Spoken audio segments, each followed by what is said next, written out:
우리 함께 인사해 볼까요? 최고의 것을 가르치는 교사가 됩시다. 한 번 더 인사해 봅시다. 최고의 것을 가르치는 부모가 됩시다. 네, 오늘 이렇게 교사 축복 주일입니다. 교사 축복 주일에는 우리 교사분들 축복하고 위로하는 시간인 동시에 또 우리 성도님들 교사가 아니더라도 가정에서 가르치는 교사입니다. 맞습니까?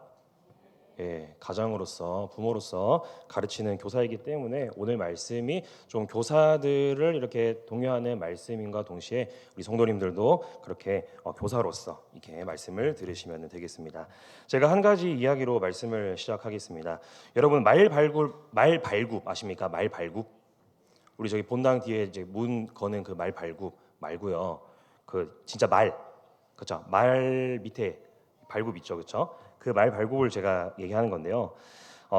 그 옛날에 주물틀 같은 거, 그러니까 이제 막 찍어내는 거 아닌 시대에 다 일일이 이게 만드는 시대 때 말발굽을 만드는 장인이 있었습니다.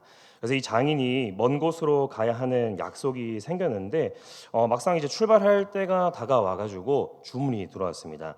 딱 100개 정도 이렇게 급하게 말발굽을 100개를 만들어 달라라고 주문이 들어왔습니다.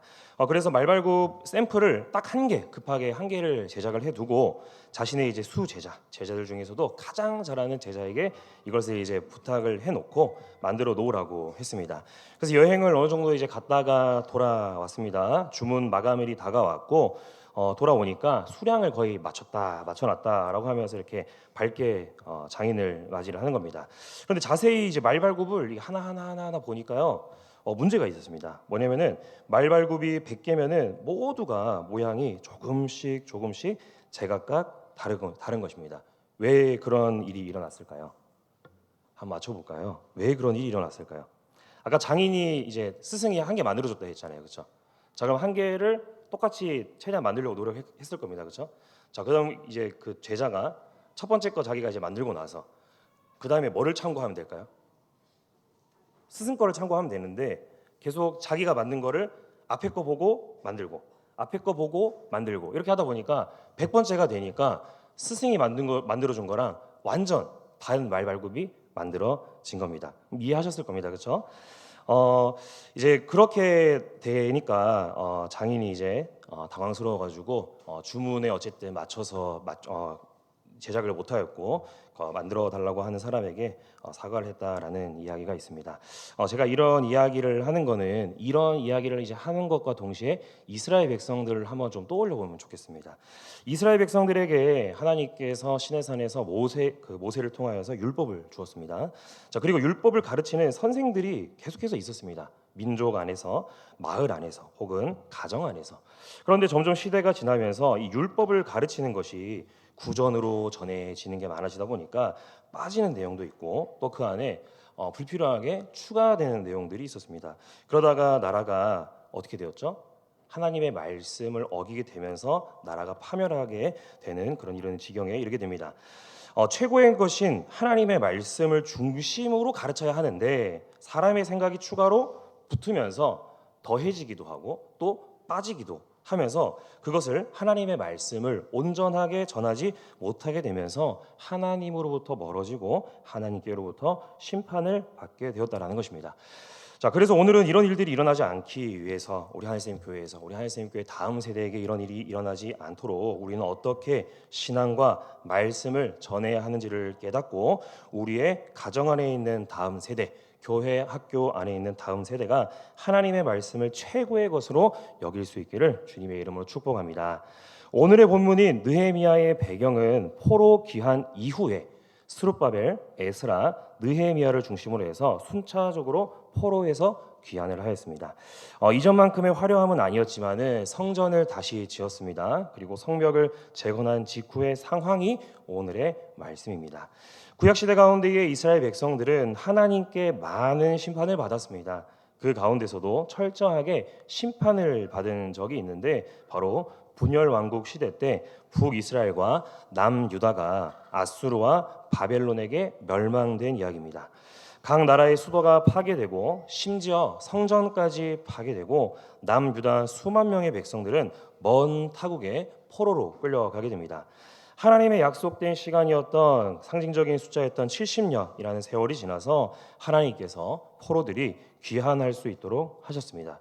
그때마다 믿음 좋고 결단력 있는 리더들을 세우셨는데 그들이 제가 먼저 말씀드린 에스라와 느헤미야입니다. 오늘 말씀은 느헤미야의 본문이긴 하지만은 여기서 중심을 이루고 있는 인물은 누구냐면은 우리가 익히 잘 알고 있는 학사 에스라, 서기관, 즉 성경에 능통한 성경 교사인 에스라입니다. 이 학사 에스라에게는 비전이 있었습니다. 이스라엘이 약 1000년 동안 하나님의 말씀을 잘못 알고 또 실천함으로 이 지경까지 이르렀고 이제는 하나님이 다시 기회를 주셨으니까 백성들이 말씀을 바로 알고 또 바른 실천을 할 수 있도록 하려는 비전이 에스라에게 있었습니다. 그 비전이 무엇인지 우리 함께 화면을 보고 말씀을 함께 읽어보겠습니다. 없나요? 네, 그럼 제가 읽어드릴게요. 에스라 7장 10절 말씀입니다. 에스라가 여호와의 율법을 연구하여 준행하며 율례와 규례를 이스라엘에게 가르치기로 결심하였었더라. 에스라 7장 10절의 말씀인데요. 우리가 잘 알고 있는 말씀입니다. 에스라가 포로 귀환을 하려고 이제 인솔을 하면서 돌아오게 될 때에 그때에 에스라의 마음 가운데 하나의 비전이 있었습니다. 뭐냐면은 이스라엘 백성들 자신의 뜻을 가지고 가르치고 지도하는 게 아니라 오직 하나님의 말씀을 더 연구해서 하나님의 말씀대로 이스라엘 백성들을 가르쳐야겠다. 다시는 포로로 끌려오는 그런 일들이 일어나지 않도록 해야겠다라는 비전이 에스라에게 있었습니다. 이 에스라의 비전은 이스라엘을 가르치겠다라는 것이었습니다. 무엇을 가르치겠다라는 것이었습니까? 방금 제가 말씀드렸던 이 에스라 7장 10절에 보면은 율법, 율례, 규례라고 부르는 하나님의 말씀을 가르치겠다라고 결심하였습니다. 자, 그런데 제가 말씀드렸던 이 에스라 7장 10절 말씀과 오늘 본문인 느헤미야 8장 말씀까지 어느 정도의 시간이 걸렸다라고 볼 수 있을까요? 제가 찾아보니까 약 14년의 세월이 걸렸다라는 것입니다. 자, 원래 에스라는요 학사, 그러니까 서기관이었기 때문에 누구보다도 말씀을 잘 알고 있었습니다. 그런데 말씀을 잘 알던 그가 더 잘 가르치기 위해서 14년 동안 말씀을 더 연구했다라는 것입니다.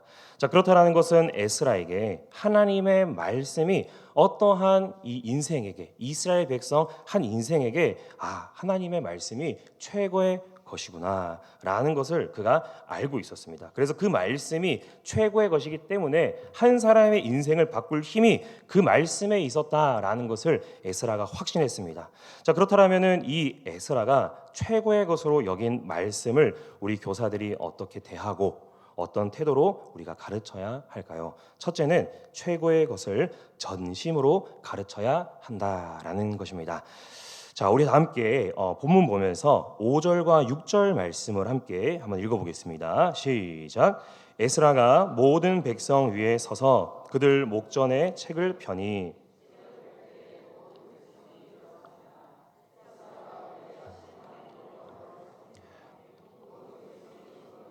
아멘 아멘 하고 응답하고 몸을 굽혀 얼굴을 땅에 대고 여호와께 경배하니라. 아멘. 자, 첫째는 최고의 것을 전심으로 가르쳐야 한다라는 것입니다. 교사 여러분, 말씀을 전심으로 가르치고 있습니까? 이것을 우리가 한번 점검을 해 보아야겠습니다. 자, 사진 한번 보여주시죠.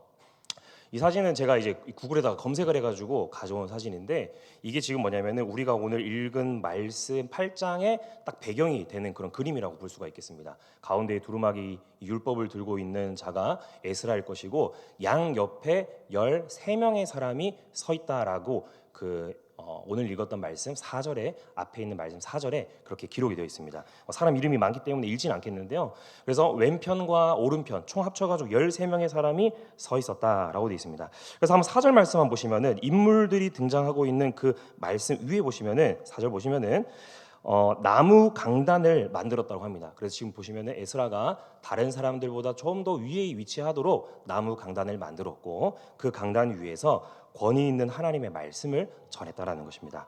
이 나무 강단을 만든 거는 뭐 어찌 보면 건축학적으로도 그냥 뭐가 더 높은 곳에서 하나님의 말씀을 더 권위 있다라는 것을 나타내기도 하고 더 효과적으로 전하기 위해서 높은 나무 강단을 만들어서 말씀을 읽었다라는 것으로 볼 수가 있습니다. 자, 6절을 보시면은 에스라가 말씀을 읽고 가르치기에 앞서서 그의 행동이 특별하다라는 것을 알 수가 있습니다. 말씀 읽기 전에 무슨 행동을 했냐면은 하나님 여호와를 송축하매라고 하고 있습니다. 여기서 송축이라고 하는 말의 이 원어는 바라크라는 단어입니다. 바라크는 하나님 입장에서 봤을 때는 복을 주다라는 뜻이고요. 또 우리 사람의 입장에서 하나님을 향해서는 송축하다, 그리고 겸손하게 무릎을 꿇다라는 뜻이 있습니다. 약 14년 동안 연구한 말씀이면은 에스라가 기고만장할 수가 있습니다. 교만하기 때문에 그냥 말씀 바로 전해야지 할 수 있는데 그렇지 않았습니다. 이 말씀을 연구하다 보니까 하나님의 말씀 앞에 더 겸손해지면서 말씀의 근원이신 하나님께 무릎을 꿇는 심정으로 하나님을 송축하였습니다. 연구하면서 일반 서기관들, 랍비들, 또 훗날 등장할 바리새인, 사두개인들처럼 말씀 앞에 교만하지 않았습니다. 연구하면서 철저히 더욱 겸손해졌습니다. 제가 신학대학원에서 말씀을 배우면서 인상 깊은 교수님들이 있습니다. 그분들은 이제 박사까지 신학 공부를 하면서 말씀 앞에 겸손해지는 교수님들을 보면서 되게 은혜를 많이 받았습니다. 신학 강의를 하면서 이제 말씀을 전하다가 눈물이 이렇게 맺혀 있고 또 목이 메이는 교수님들 보면서 하나님의 말씀을 삶으로 먼저 이렇게 경험하고 그것을 우리 학생들에게 전하는 교수님이구나라는 것을 많이 느꼈습니다. 당시에 이 에스라 또한 말씀 앞에 권위자였습니다. 말씀드린 그 신대영 교수님들도 교단 안에서 말씀 연구가로 권위가 있는 분들이고 당연히 이제 학벌도 좋은 것입니다. 저에게는 제가 어렸을 때 교회 학교 다니면서 기억나는 선생님 한 분이 계십니다. 당시에 40대의 여자 집사님이 제 담당 교사였는데 그분은 뛰어난 학벌이 있지도 않고 또 경제적으로 뛰어난 것도 아니었습니다. 하지만은 그분이 공과 시간마다 말씀을 가르쳐 주실 때에 그분이 이 한 주 동안 이 말씀을 얼마나 준비하였는가라는 게 공과 시간에 많이 느껴졌습니다. 그래서 그 준비한 그 말씀 가운데에서 하나님을 전심으로 사랑한다라는 것이 우리 학생들에게, 저와 제 친구들에게 느껴졌습니다. 에스라가 말씀을 전심으로 가르치려고 하니까 이스라엘 백성들도 반응하기 시작합니다. 손을 들고 아멘 아멘 하였습니다. 또 겸손의 표현으로서 하나님께 경배하기 시작하였다라고 하고 있습니다. 에스라가 먼저 가르치는 자로서 하나님 앞에 겸손한 태도를 가지니까 그거를 듣고 있는 이스라엘 청중들 또한 그렇게 반응하였다라는 것입니다. 사랑하는 교사 여러분들, 공과를 준비하실 때 우리가 충분한 시간을 들여서 준비를 해야 합니다. 이게 어린이들도 또 학생들도 교사들이 얼마나 준비했는지 다 느낄 겁니다. 그리고 그 가운데 분명히 우리가 그 말씀을 준비하면서 깨닫는 은혜가 우리에게 있어야 합니다. 그때에 전심으로 우리가 먼저 가르치기 전에 하나님을 송축할 수 있고 말씀을 그대로 전할 수가 있는 것입니다. 그렇기 때문에 하나님을 전심으로 사랑함으로써 교사들과 성도들이 하나님의 말씀을 온전히 다음 세대, 또 우리 가정 안에 있는 다음 세대에게 가르칠 수 있는 교사들과 성도님들 되기를 바라겠습니다. 에스라는 최고의 것을 전심으로 가르쳤다라고 제가 말씀드렸습니다. 그리고 두 번째는 이 교사의 태도를 볼 수 있는 것인데, 둘째는 최고의 것을 함께 가르쳐야 한다라는 것입니다. 7절 말씀을 한번 보십시오. 예수아와 바니와라고 하면서 사람 이름이 제가 세보니까 13사람 등장하고 있습니다. 그러고 나서 블라야와라고 하고 있는데, 여기서 이게 이제 개역개정 성경이 조금 번역이 조금 어설픈데, 여기에 등장하고 있는 땡땡땡땡땡 하면서 블라야와 레위 사람들이라고 돼 있는데, 이게 원래 원어적으로 보면은 이 사람들 이름을 쭉 나열하다가 거기서 블라야 곧 레위 사람들은이라고 해야 더 올바른 표현입니다. 그러니까 무슨 말이냐면은 앞에 있는 13사람이 어디 지파인지 모르는 게 아니라 이 13사람은 지파가 어디냐면은 레위 사람들, 그러니까 말씀을 가르칠 수 있는 그럴 만한 자격이 있는 자들이다라고 우리가 이해해야겠습니다. 제가 아까 말씀드린 것처럼 에스라는 약 14년 동안 혼자서만 말씀을 연구하고 전하지 않았습니다. 무리들 가운데에 있는 이 레위 사람들을 세워두고 말씀을 전하였습니다. 7절에 있는 그 명단은 무리 중에 섞여 있는 사람들이고, 아까 그림에서 보았듯이 그런 사람들은 4절에 있는 그런 명단은 에스라와 나무 강단 위에서 실제로 그의 좌와 우에서 총 13사람이 함께 서서 말씀을 읽고 가르쳤습니다. 그러니까 강단 위에 에스라 포함해서 14사람, 그리고 밑에 흩어져 가지고 13사람이 함께 말씀을 전했다라는 것입니다. 이 말씀을 혼자 가르칠 때 단점이 있습니다. 제가 말씀드린 아까 이야기처럼 말발굽을 만드는 제자처럼 엉뚱한 결과물들을 만들어서 전할 수가 있습니다. 하지만 함께 가르칠 때에 말씀을 명확하게 전할 수가 있습니다. 하나님의 모든 사역은 혼자 하는 것이 하나도 없습니다. 모세가 이스라엘을 이끌 때 여러 지도자들을 세웠던 것을 우리는 알고 있습니다. 그리고 예수님은 사역하실 때에 제자들을 세우셨습니다. 또 사도 바울도 선교를 떠날 때에 처음에는 바나바와 함께 갔고 이후에는 실라와 함께 팀 사역을 하였습니다. 교회 학교는 세상의 직장들처럼 실적을 내는 곳이 아닙니다. 그렇기 때문에 부서에 있는 교회 학교 교사들은 서로 함께 가르치고 다음 세대가 함께 세워지기를 위해서 함께 사역해야 합니다. 저도 제가 교육자실에 있으면서 함께 이제 사역하는 우리 이제 손 목사님부터 이제 오희석 강사님까지 이렇게 보면서 제가 이제 본받는 게 있습니다. 그러니까 뭐냐면은 저도 뭐 단점을 보거나 이런 게 아니라 그들의 좋은 점을 나도 이렇게 저도 부족한 모습이 많지 않습니까? 그렇기 때문에 손 목사님 통해서 부지런하게 잘 준비하시거든요. 그렇죠? 그런 모습 보면서 대단하시다 이런 거 보고, 또 이제 우리 김평강 강사님, 오희석 강사님 보면서 이렇게 하나씩 배우고, 또 우리 다리 목사님을 통해서도 제가 많은 거를 배우고 있습니다. 그러니까 뭐냐면은 혼자서 사역하는 게 아니라 함께 사역을 할 때에 성장을 할 수 있다라는 것입니다. 자, 교회의 머리는 한 분이십니다. 교회의 머리는 누구이십니까? 예수 그리스도입니다.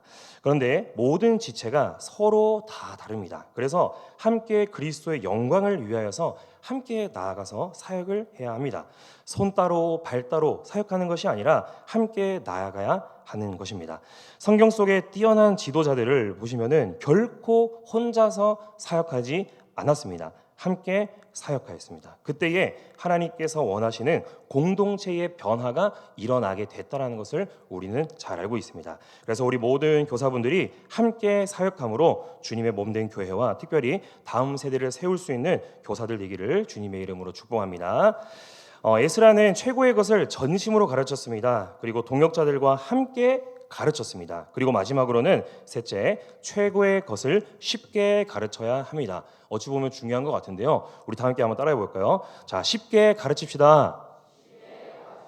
네, 교사들도 쉽게 가르쳐야 하고요. 부모님들도 어려운 말로 가르쳐서는 안 됩니다. 자, 이게 무슨 말인지 싶으실 것인데 8절 말씀을 함께 읽어보겠습니다. 하나님의 율법책을 낭독하고 그 뜻을 해석하여. 아멘. 자, 여러분 제가 질문하겠습니다. 구약 성경은 어떤 말로 기록이 됐을까요? 답이 나온 것 같은데요, 벌써? 뭐라고요? 얼버무리지 마시고 이렇게 단어를 또박또박하게 맞는 것 같아가지고요. 히브리어입니다. 히브리어. 그러니까 뭐냐면은 히브리어로 100%다 히브리어로 기록된 건 아니지만요. 대부분은 히브리어로 기록됐습니다. 구약 성경은. 그런데 이제 남유다 백성들이 포로로 끌려간 곳에서는 히브리어를 아마 사용하는 빈도수가 줄어들었을 것입니다. 그러면은 그곳에서 사용하는 언어가 있었을 것인데 다니엘 성경 보면은 보통 이제 아람어로 쓰인 이제 그 원어들이 많습니다. 그러니까 그 땅에서는 아람어를 사용했다라는 것을 짐작해 볼 수가 있습니다. 그러니까 한 세대, 두 세대, 세 세대 거듭나면서 히브리어를 쓰는 자들 가운데에서 점점 사라지다가 아람어를 사용하는 자들이 많아졌을 것입니다. 자, 그러면 백성들 가운데에서 온전히 히브리어를 쓰지는 않았을 것인데 아람어를 쓰는 사람들이 많았고, 에스라는 히브리어로, 그러니까 히브리어로 기록된 말씀이기 때문에 히브리어로 그 말씀을 읽었을 것입니다. 그러니까 아마 이것을 쉬지 않고 읽지는 않았을 것인데, 이러면서 이제 보통 우리가 이제 통역을 하는 그런 설교를 듣듯이 단락이나 문장마다 끊어서 에스라가 읽으면은 아까 무리 중에 있었던 7절에 있었던 레위 사람들이 그 중간에서 통역을 하는 거죠. 아람어로 설교를 하는 것입니다. 그러니까 에스라는 여기 이제 있는 그대로 있는 것이고 저는 이제 영어 잘 못하지만 영어로 이제 그거를 번역해 주는 것처럼 그런 식으로 쉽게 해 주는 것입니다. 그러니까 이제 그 사람들이 알아들을 수 있게끔 쉽게 그거를 말씀을 전했다라는 것을 우리가 알 수가 있습니다. 자, 여러분, 하나님께서는 우리들에게 하나님의 가르치심을 더 쉽게 설명하기 위해서 이 땅에 누구를 보내주셨습니까? 예수 그리스도를 보내주셨습니다.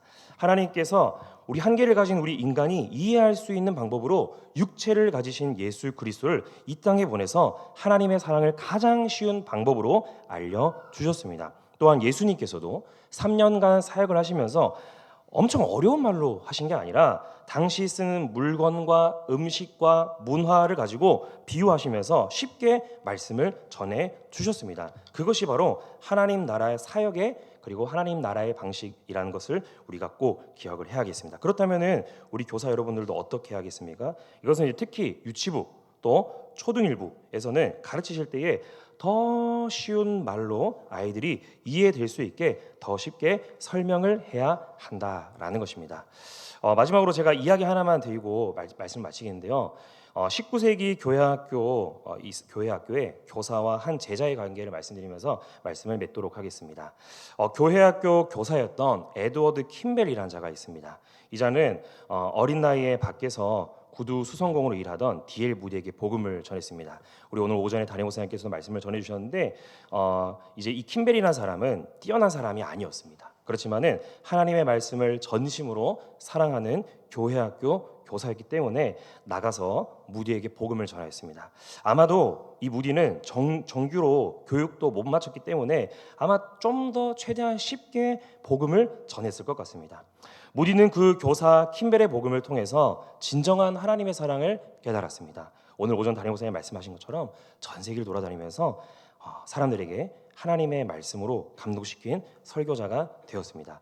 우리는 한 번씩 이런 무디와 같은 사람이 되고 싶을 때가 있습니다. 하지만 우리 모두는 무디와 같이 될 수는 없습니다. 하지만 그런 영향력 있는 사람을 옆에서 도울 수 있는, 그들을 양육할 수 있는, 그들을 가르칠 수 있는 성도이자 부모이자 교사는 충분히 될 수 있습니다. 맞습니까? 사랑하는 교사 여러분, 아이들에게 가르치기 전에 먼저 하나님의 말씀을 전심으로 의지하는 교사들 되기를 바랍니다. 그리고 함께 동역하면서 다음 세대의 시선에 맞는 복음으로 다음 세대의 마음에 감동을 주는 교사들 되기를 바랍니다. 그럴 때에 이 하늘샘 교회에서 넘어서 울산 땅, 대한민국을 넘어서 온 세계에 하나님의 말씀을 전할 일꾼들이 나타날 줄로 믿습니다. 그 일들을 위해서 열심을 다하는 교사들 또 부모님들 되기를 주님의 이름으로 축복합니다. 이 시간 들을 말씀 생각하면서 함께 기도하겠습니다.